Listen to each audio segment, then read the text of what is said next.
Having been a TA with over 2 years of experience, I've noticed that the next generation of learners is quite different. And a challenge that I've undertaken is really getting into their headspace and figuring out what needs to change about education for them to be successful. Several months of research and interviews later, and the solution that I came to is Matrix, an AI-powered learning platform for technical interview problems. Now, say you look at a lead code problem and your first hurdle is the wording. All you have to do is highlight what's confusing to you, and you can get an explanation from Neo, your personal interviewer. Now, he's not just any generic LLM that you'd find on the web. He's a fine-tuned agent that's aware of everything that you see on your screen. Let's give him another example. And you can see that based on the framing, he's well aware of the problem.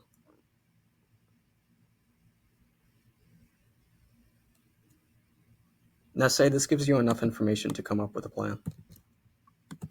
A common pain point in solving these problems is knowing when you've spent too much time and you need to cheat and look at the solution. But a better idea is always being steered in the right direction, as with a real interview.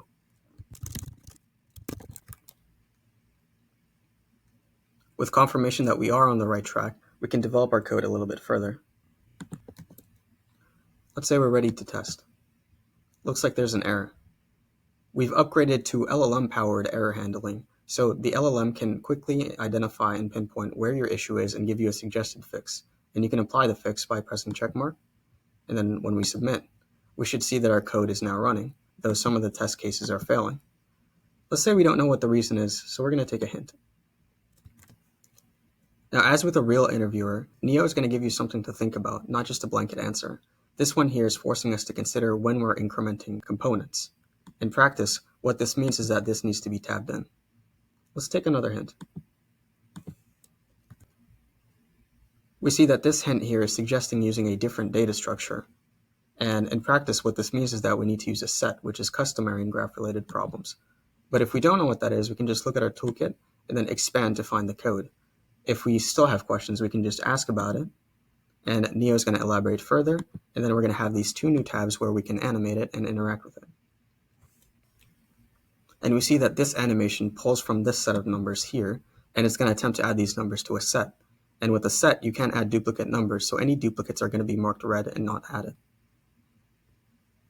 We can interact with this animation by changing up the numbers. So for example, we can change to 1, 9, 1, and then hit test, and we see that we get a new animation with the exact numbers that we put in.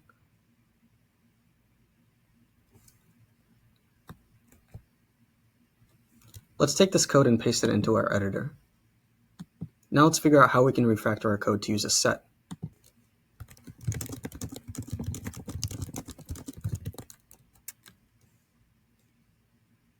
And Neo is just going to go ahead and explain it to us. But we're just going to paste in the solution for the sake of time. Now we're going to hit test to finalize our submission. And we see that all our test cases pass, and the LLM is going to grade us. It looks like I got docked for using I and node to refer to vertex. But I'm not just going to throw you in headfirst into the problem. That hasn't worked for me, so it definitely won't work for you. I'm going to build your intuition through a strictly visual approach. Each unit is going to have a high-quality explanation and an exercise so that you will learn by coding.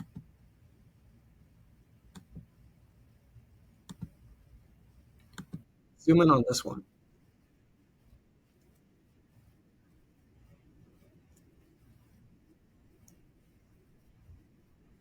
It's asking us to create an adjacency list from a list of edges. So let's turn this in. All the tests pass.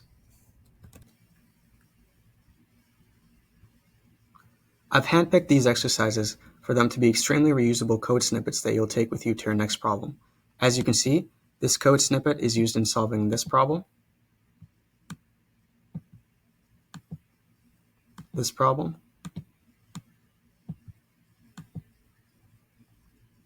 and this problem.